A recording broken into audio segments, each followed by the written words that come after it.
ये कुछ शांत हो, ईश्वर के चरणों में ऐसी प्रार्थना करेंगे श्रीमद् भागवत के पाठ के रूप में कि वो सभी की रक्षा करें, सभी की सहायता करें और इस बड़े संकट से जूझने की सामर्थ्य पूरे देश में विराजमान समस्त देशवासियों को दें।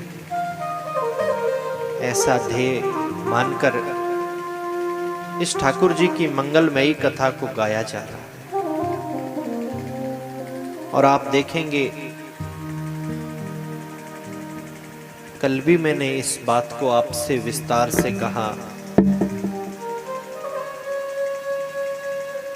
कि कोई भी कार्य ईश्वर की कथा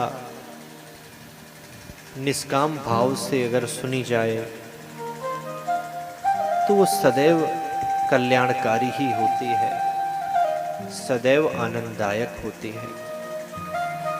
मुझे पूरा विश्वास है, जितना विश्वास मिश्रा परिवार को है, इस परिवार के विश्वास को देखकर हमारा विश्वास और प्रबल हो गया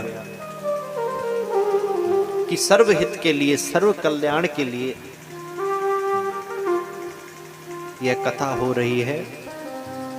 और कथा के विराम दिवस से पहले ही शायद धीरे धीरे स्थिति सामान्य होने लगेगी। ऐसा मैं नहीं कह रहा, ऐसा ठाकुर जी हमसे कहलवा रहे हैं।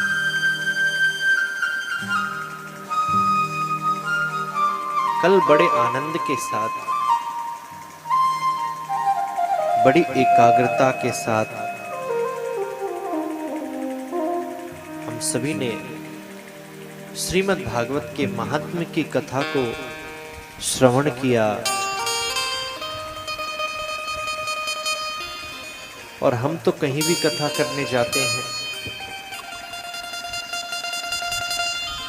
विशाल से विशाल पंडाल लगते हैं, सैकड़ों हजारों लोग होते हैं,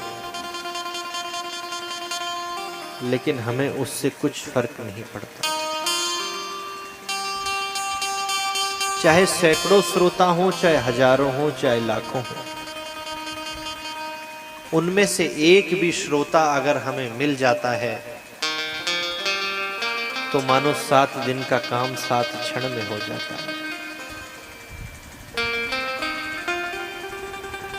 सुंदर भंडारे का आयोजन आपने किया, सुंदर ठंडे जल की व्यवस्था आपने करी, और कोई व्यक्ति, कोई राहगीर उस प्रसाद को ग्रहण करने ही नहीं आए तो आप किसको खिलाएंगे, किसको पिलाएंगे? यही हिसाब कथा का है। जब तक उसको प्राप्त करने वाला, उसको पीने वाला कोई पात्र नहीं होगा, तब तक कथा किसको सुनाएंगे? और जिस एकाग्रता का परिचय, जिस शांति का दान आप सभी ने कल दिया, उस कथा रूपी रस का पान किया, कीर्तन का आनंद लिया, भजनों का आनंद लिया, और कथा में, पानी में, जल में हमें तैरना पड़ता है। अगर तैरेंगे नहीं तो डूब जाएंगे। और ये कथा रूपी गंगा है, इसमें ठीक उल्टा होता है, इसमें हमें बहना पड़ता है।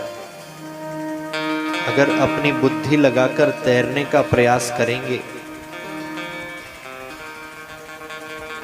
तो क्षण भर में किनारा आ जाएगा, कथा रूपी गंगा बहती रहेगी और हम, सरस जी वाली बात है, यह अवसर फिर नहीं मिलने का। तो इसमें आपने कल बहकर दिखाया, आप सभी ने, और खासकर स्वामी प्रसाद जी ने, कि अपना मान, अपमान, अवस्था, स्वास्थ्य सब कुछ भूलकर जब ठाकुर जी का कीर्तन हुआ तो इतने आनंद के साथ थिरक थिरक के नाचने लगे कि मानो कथा के प्रारंभ से ही भक्ति महारानी का प्राकट्य इनके हृदय में जय है।